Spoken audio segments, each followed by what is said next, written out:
Welcome to the Influential Personal Brand Podcast. This is the place where we help mission-driven messengers just like you learn how to build and monetize your personal brand. My name is Rory Vaden, and I'm the co-founder of Brand Builders Group, a Hall of Fame speaker, and New York Times bestselling author.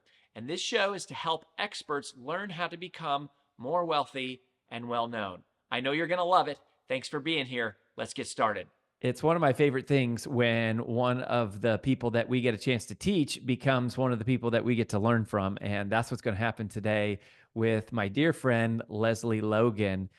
She has been a longtime brand builder. She was a brand builder for years, and we absolutely adore her and her husband. And she is one of the world's leading experts, if not the world's leading expert on Pilates and how Pilates changes your life. So she's the Chief Pilates Officer at onlinepilatesclasses.com. She has taught thousands of students, trained hundreds of Pilates teachers, led dozens of workshops at global conferences. We've had her do stuff at BBG. She's done stuff for the Associated Press. She's been featured in Sports Illustrated, LA Magazine. She's been on Fox and CBS and KTLA. She also has certifications in trauma-informed breathwork, mindset, habits coaching, and a number of things sort of just related to health and physical health and mental health overall, I think. But the reason that I invited Lesley to come on the show is there's a piece of her business model that is doing live event tours. And that is something that we haven't talked a lot about on this show, and is actually a big part of how when we launch Take the Stairs, we don't tell this story very often, but one of the ways that we launched the Take the Stairs book was we did a 23 city nationwide tour. And I really haven't had anyone else talk about it. And so I was like, oh my gosh, Lesley, you got to share what you are doing. And anyways, Lesley, welcome to the show. Oh, Roy, thanks so much for having me. And I love that you did a 23 city tour. We're about to do one. And I think that this is hopefully gives people some ideas on how they can get themselves out there without waiting for someone to ask them to come to their stage. Yeah, I love that. And it's because, when you think about, all right, how do I monetize a personal brand? There's like, or just how do I get traffic and awareness for what I'm doing?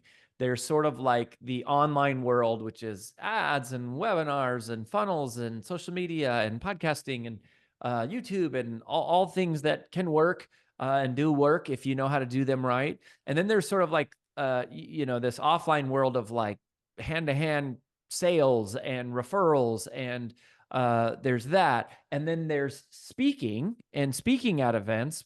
But when you're first starting out, you go, nobody's really calling you, inviting you to speak, and you're not famous. They're not paying you to come speak on their stages.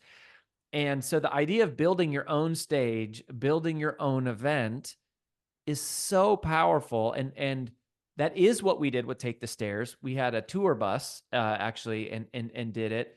But even before that, when we started our first company, we were early 20s. Nobody was paying us to come like teach our pearls of wisdom.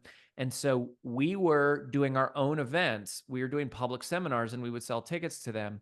So, but a completely different vertical from you. So tell me, what are you doing? Like, how many years have you done this? Exactly what do you call them? And just like tell me what the big strategy is here. Yeah. So originally, I don't even know what I thought the strategy would be, but I was actually in like one of the first coaches I'd ever hired as dear friends of yours, I'm sure. Because that's how I heard about you. It was Brad and I were in Lori Harder and Chris Harder's like Fast Foundations group for like newish entrepreneurs. And someone asked a question like, we want to go on a book tour. And I just wrote down, how do I go on a book tour? I don't have a book. So what would that look like? And that Christmas, so a month later, we were driving across the country to go home for the holidays. And I promise the story has an ending to it, y'all. But I had been traveling to teach retreats and teach workshops all over the world. We'd done 145,000 miles that year, and I was like, I'm not, I'm not gonna get on a plane domestic during the holidays. If you've done domestic during the holidays, you know what I mean. And so we went on a road trip, and people were like, "Oh, are you teaching?" Like I was just posting like, hey, we're getting lunch in St. Louis. Like, oh, are you teaching? And I was like, oh, this is how I can go on a book tour. So Mm, what we did is anyone who asked me if I was teaching, we reached out and said, hey, we're going to do this again. And our first tour started in 2019 and we had 8 cities. okay. And it was I mean, it was just Brad and I and like our assistant trying to like put together events and finding locations that would let us teach, ideally not charging us a rent. And then we put tickets online and then we sold them. And we did it through those events were like just people who were big fans of us who wanted us to come. And we also hit cities that people just don't go to. Like a lot of big, huge events happen in the big cities, but no one is going to these smaller cities to do an event. We actually did a stop in Nashville on our first tour and we had 25 people there. And so that's kind of how it started. And then because of that first year, people want us to do it again. So the next year, obviously 2020, we didn't do it, but in 2021, we were able to do it again. 2022 got bigger. We got sponsors in 2023 and we can talk more about that. And then 2023 is also our first year. We did 2 tours. We did a summer tour and a winter tour. Mm. And this year in 2024, we did a summer tour. We're about to do our winter tour. And they just keep getting bigger each time we do it. And we've gotten more sponsors to join in on the fun. Gosh, this is so cool. And it's so simple. And everybody is like, there's so many people that are waiting for like someone to wave a magic wand and say, you deserve to speak at my event or my company or my association, not realizing you can wave your own wand, build your own freaking event Mm-hmm. and do it the way you wanted. So I want to talk about the venue. Okay, so you talked about the city selection. It's funny that when we did our tour, we were getting like 50 to 75 people every night, but then like we were selling 50% of the audience was were buying books, and many people were buying more than one book. The biggest event we had was like 450 people, and it was in Salina, Kansas. Like, uh, it, I've taught near Salina. I know that well. it was Yeah. crazy because it was like we went to LA and Atlanta and like these places, and it was the smaller cities where people totally showed up. So that's interesting about the location selection, but I found that the key to the whole thing was getting the venue. And like you said, is going a place that will host it and not charge you or not charge you much. How did you go about doing that? Like, how did you find the location? Yeah. So in the beginning we had to really rely, and we still do this to an extent, we rely on the local person who's like excited for us to come. And so we used our members. So on OPC we have members all over. We use our members like, hey, we want to come to your place, we want to see you in person. Do you have the location? Do you know someone who does? So we were able to find hosts in each city to kind of be the ambassador of that city.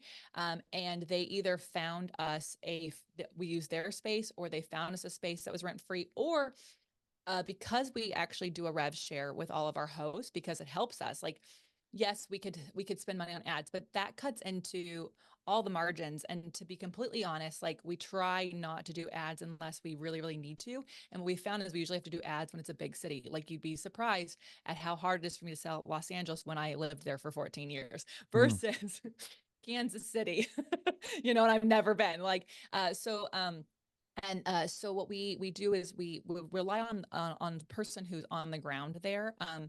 Obviously, that's an option we have based on using our members, and then we will do a rev share with the host. So we actually, for a class, we pay per head, and then for a workshop, we actually pay more. So the reason we pay more in the workshop is when we can charge a little bit more in the workshop, but also those are a little harder to sell because of the price points. We want the What's person the doing the rev difference share. between a class and a workshop, and Yeah. what's the prices? Yeah, so the classes range from 25 to $45 a person, and because a class could have 30 people in a mat class, or an equipment class might be limited to the amount of pieces of equipment that a studio has, usually 12 or 14. So we don't pay a ton on those. Also, people of all levels in Pilates can come to a class, or will come to a class. They're like, oh, I want to learn from this teacher, or someone tells me that they should come, and they'll come. Where a workshop, that's limited to someone who's super dedicated. So that's just like people who pay for coaching. There's a small percentage of people who are like, yep, I'm going to invest in that. So Gotcha. the price point on those, we try to keep around 150 because again, I want to be as accessible as possible, but it's obviously going to limit some Pilates lovers are not going to pay that kind of investment. So we do our pay our hosts more for a workshop, and that is to encourage more sales because there's a bigger, higher ticket on those. And it works well for everybody. We've had hosts who paid out $1,600 because they sold out all of their events. That was in Boston last winter. Don't tell me people don't do things on December 14th, you guys. We sold out all 3 events in Boston. So that's how we find locations. Now we have done some that are like public, like in Scottsdale, there's this really cool container park, and they had heated, it's an outdoor indoor kind of a thing. So all the walls are containers, all the stores are containers, but you're kind of outside. But they had those like heated lamps, and we did a New Year's Eve class in Scottsdale outside with Cool. heaters on. Yeah. So they were just like, yeah, you can just use the space because you're promoting it. So that's another thing you can do is we are promoting every stop that we go to. So every location is getting social media promo, they're getting email promos, they're on the app. So if you can leverage how much promotion each stop is going to get, there's something in it for them as well because their name is getting out there. You just have to actually make sure that you do that. Mhm, mhm. Yeah. Yep. So I love that. So then, it, and you're saying if you do a workshop, it's like $150 and you can have how many people come? Yeah, so for the workshops, we will do 2 to 3 people per piece of equipment. So I can have up to 30 people, which is why we don't always have, like, I don't think I'll ever have 100% sellout of tickets because the workshops can often have even more people than a class just because of limitations on space. Where in a workshop, people can be standing. So I can have more people in a workshop than in a class. And that's that we deep dive on a topic. That would be like if you were a breath work presenter and you did a breathwork class, but then you did a workshop on like the importance of doing belly breaths or lateral. Like you could find something to be nuanced and then teach people who want to go even deeper on a topic. And that's what we do. And here's what's so cool is at every event, because they're not 100%, of course, although I'm sure I could figure out a way to do like a wanderlust version of this and make them the venues even bigger, and that would be super super cool. And we are trying to figure out things with our sponsors on that. But what is cool about these intimate settings is they're with us for an hour to 3 hours in a day. And we actually get to talk to them about our other stuff that we don't promote so much because you've talked about it. You don't want to confuse people. You got to make sure that you're really specific what you do. So we try really, really hard to promote Pilates and OPC as much as possible. But at these events, we can actually talk to them about the retreats that we offer, and we can talk to them about my mentorship program. And so we actually sell out our higher ticket stuff from these smaller events that are in person without ever having to market them. Yeah, I love that. I mean, it's just basically paid. That's what speaking is. I mean, live events is, I call it speaking in my world, right? I'm not doing Pilates. I'm not doing that, but that it's like paid prospecting. I mean, you're finding a way to pay to be there, but really you're just forming a deep bond with these people. And then the opportunity to go, hey, I have all these other things. So Yeah. I love that. So you're leaning somewhat heavily on the local person, it sounds like, for finding the venue and then also helping get the word out about it. And then you're sharing in that with them. Yeah. So especially in the beginning, that's how it worked. And I will say in the beginning, there's a lot of like, anytime anyone was a new follower, I was like, where are they from? Are they near a place I'm going on tour? Like, so I will say in the first 4 tours, it was really like hands on me figuring out and a lot of just individual reach outs and then relying on locals. And then, our email list is really good. Um, since since 2022 having our own podcast and obviously our membership continues to grow, we have a little bit more access to promo with just our own members hearing that we're coming to a city and they have a friend, so they're sending their friends there. Like that's also been really cool. So what I would say to anyone wanting to do this is don't let the first one be the last one because they build on themselves. I'm sure similarly to you, every book tour gets bigger because the people from the past books are coming and they're telling their friends about it. So that's really helpful. And then now since 2023, having sponsors, different sponsorship levels, one of the things we look at before we sign on with them and agree to a price is like, can you help us promote this? Because Mhm. if you can't help us promote it, yes, I want your money and that's great, but you're not like it's not a partnership. So I'm getting paid to promote you, which is totally fine. That's what a sponsorship is. But if I can, like our headlining sponsor actually has access to a lot of our ideal client. So their part of their sponsorship price is that they actually will do targeted emails to the areas that we're going to. So that has been a benefit in having us done so many and also having proof to show them this is how it benefits you and this is how you're going to get your money back on the investment. Yeah, and I'm doing the math in my head here. If you sell $100 ticket for 30 people, Yeah. that's $3,000. And if Yep. you do that in 20 cities, that's 60 grand.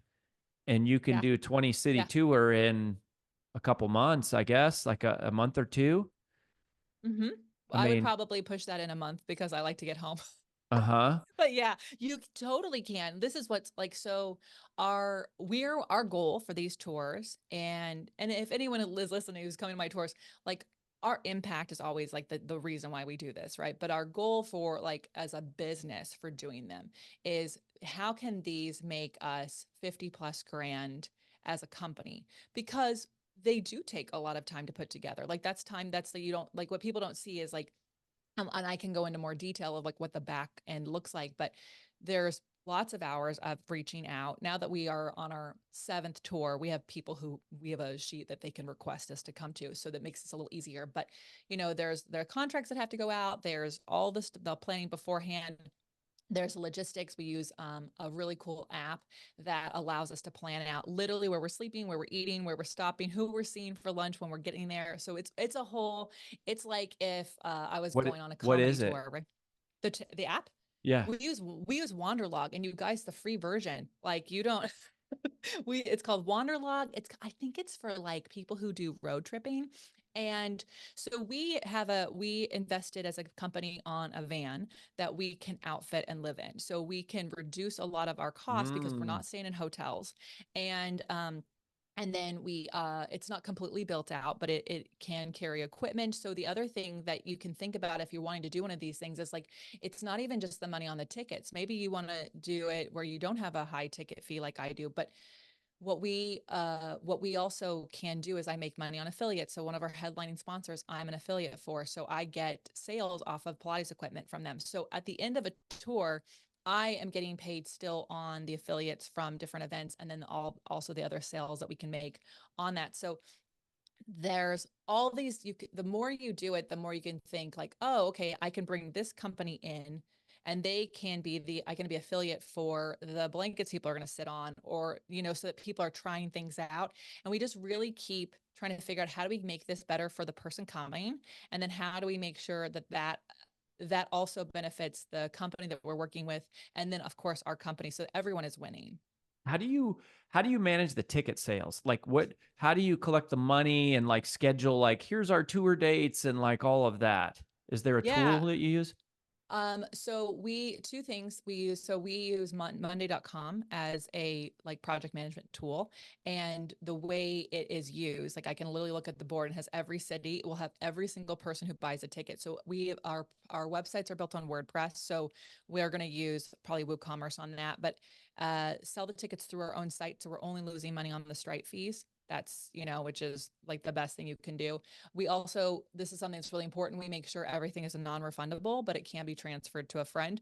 Um, so if somebody can't come, like there's not a 24-hour cancellation policy on this. That would be too much work. So we do have stricts on that. We also have automations built into place that as soon as you sign up, you get sent a waiver form so that we have, because obviously we're a physical fitness.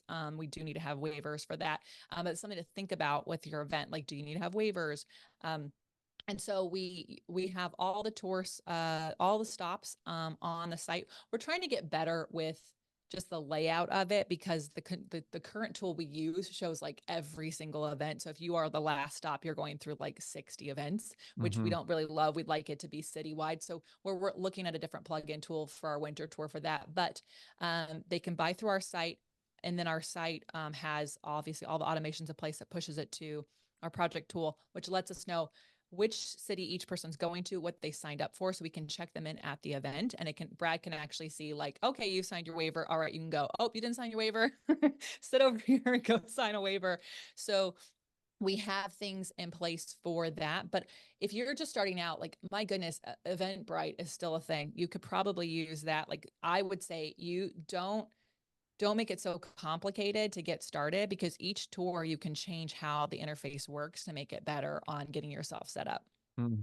Got it. Yeah. So an Eventbrite, can you collect money through Eventbrite, or Mm-hmm. you can, but then Yeah, you they take a cut I'm of it. sure they take a cut of it. I'm Uh-huh. sure they do. But also what's cool about Eventbrite is, like, it sends out to anyone in the area, like, here's the things happening in your city. So, True. like, if you aren't super known, and I would just say, I would just build that into the cost, like, we build into the cost our rev share with our partners, and also obviously the Stripe fees on ourselves. So we're, that $100 times 30, we're obviously losing the 3% plus the rev share. So, but you just build it all in, so you know what you're taking away. Mm-hmm. Uh-huh. And then tell me about the sponsors real quick. Like, how do you find a sponsor? What do you charge them? Like, how do you know to go, what is this worth? And like, how do you approach them and pitch this to them? Yeah, so this is something that we are obviously, like, learning as we go. And what I will say is, like, every time we've had a sponsor sign a contract, we've then updated the contract for the next time. Because you learn things. You learn, like, oh, well, I don't like the way we're communicating. I don't like how long I'm waiting for X communication. You know, so couple things. A lot of anybody you're an affiliate for, if you already are making them money, I would reach out for a sponsorship, because they can see, like, oh, this person sends us, 100 customers a month or 50 customers a month. Like, why wouldn't we want to participate on a bigger scale? So I would start there, as opposed to, like, just reaching out.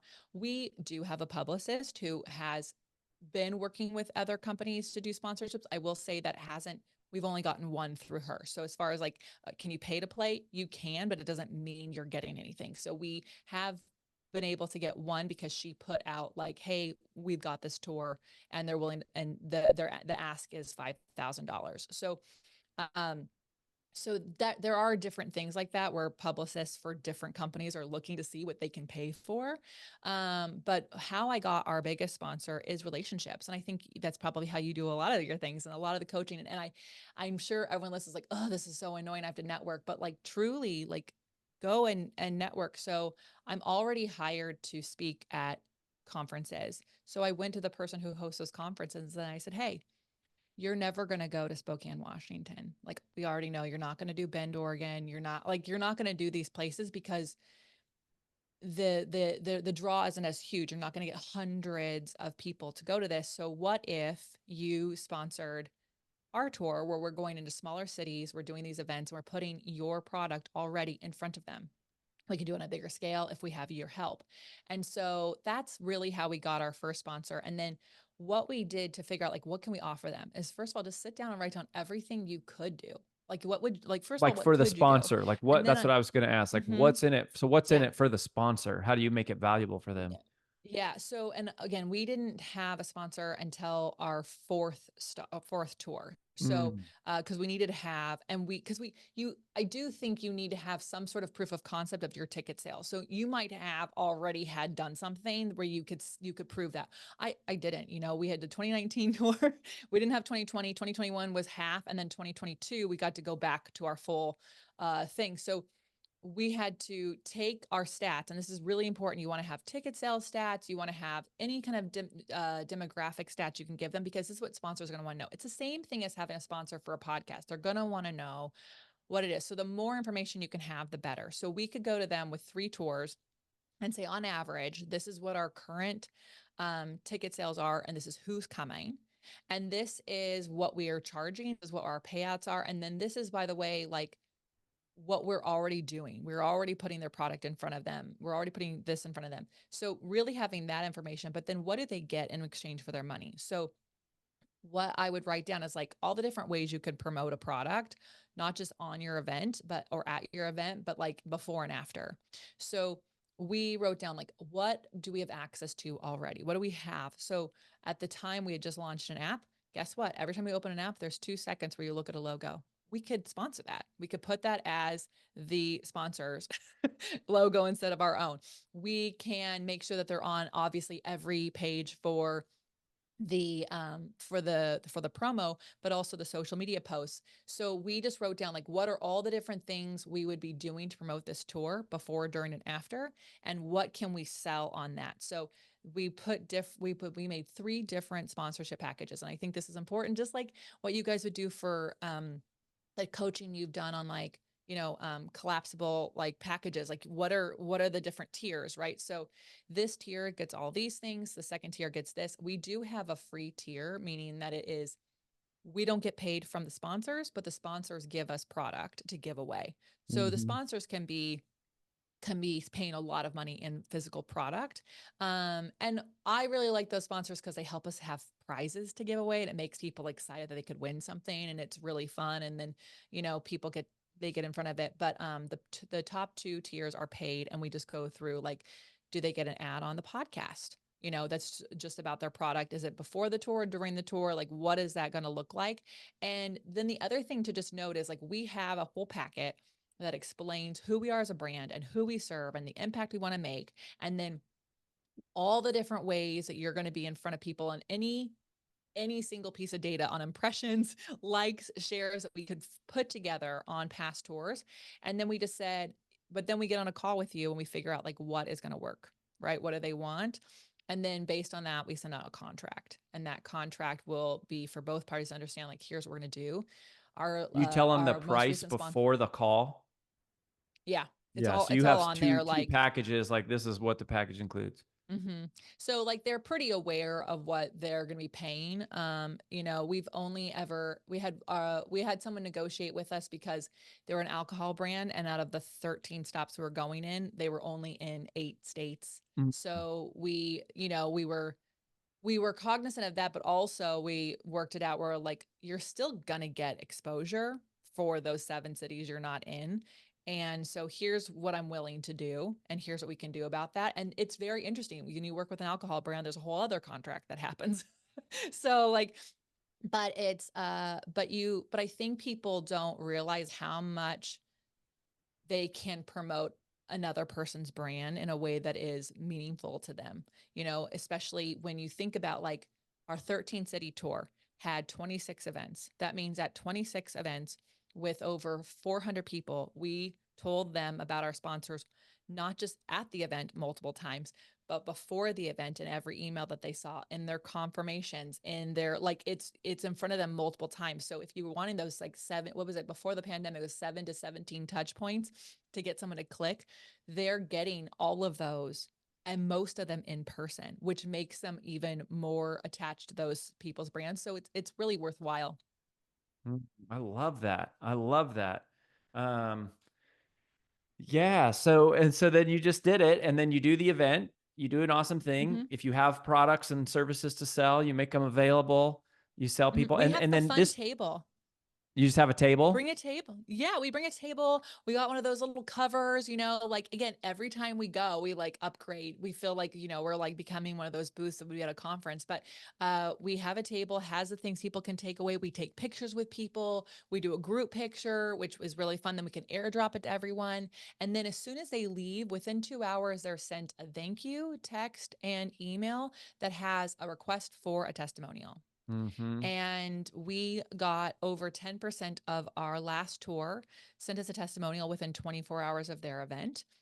And so we walked away with dozens of testimonials from the tour, which we can use to get sponsors for the next tour. Here's what people are saying we can use to sell tickets to the next tour. So they're really important. Then we actually send emails for 4 days after the event. So they're getting a testimonial one, then they're getting one that's a thank you from us and our sponsors. They're getting one that also is upcoming events and things like that they can get involved in. And then the last one is like, by the way, here's all Lesley's favorite things in case you missed it, which is again, sponsors affiliate links. And this is where we insert other affiliate links of mine, and where that again can be additional income on the tour. Yeah. And, there's a part of this that you're saying here, kind of saying without saying, which is there's nothing more powerful than an in-person event in terms of building trust with people. It's like you'd Mhm. have to watch, 100, 200 social media videos, listen to 10 hours of podcasts, or, spend 45 minutes in a room with someone. Like, it's so powerful. You build lifelong fans and customers. Yeah. This is really, really cool. First of all, so I got one last question to ask you. Before I do that, where should people go, Lesley, if they happen to be listening and they're a Pilates fan and like they're going, oh my gosh, like you're the Pilates queen of all the where do you want people to go to connect up with you?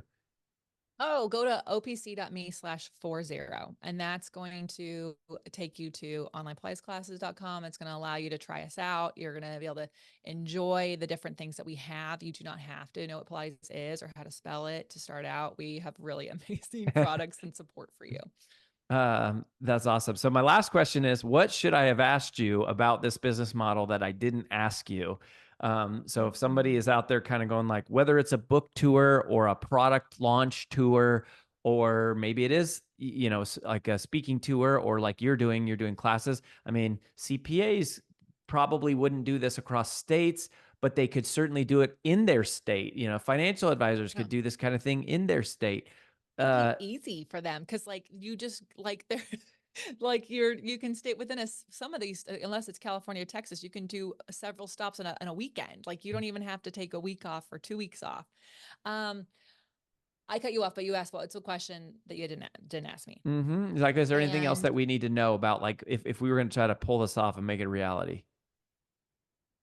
yeah, I think I would probably what I think I would ask anyone listening is like, why are you doing your personal brand in the first place? And how would an in-person event accelerate that? And because you just said it, like there, you cannot like the in-person trust that you build, you can't put a price on it. You like the I can't wait to see like the lifetime value of clients that we have if they go from a tour stop to what happens next. And what I truly love and one of our values as a company is community. And these in-person events, even though our online platform is the only one that allows for community to exist and to support each other and do Pilates, even though they're on demand, they have that community. There is something so special about these in-person events that allows our online community to come together. And Hmm. then they actually hang out afterwards. And of course, I wish I had the time to go with them. Like sometimes I can, but truly, like the fact that I can go to a city, do an event, hug all of them, and then they go off and have happy hour together. That makes the impact that I want to have with my Pilates.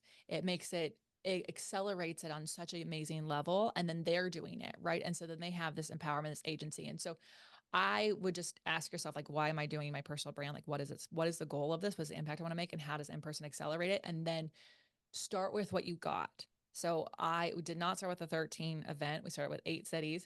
I did not start off with a huge team, start with 3 people. I did not start off with sponsors. It was just us. And then, in the beginning, our goal was just that it paid for itself. And now our goal is that it actually is one of our top products of our business because we know down the road the impact it's going to have. I love it. Well, friend, you've been so generous with this. Thank you so much. You know how much we respect and admire you and Brad. Thanks for sharing this. Obviously, we'll be following your journey and cheering you on. And I just wish you all the best. Oh, thank you for having me. Thanks for letting me share this. This is a lot of fun.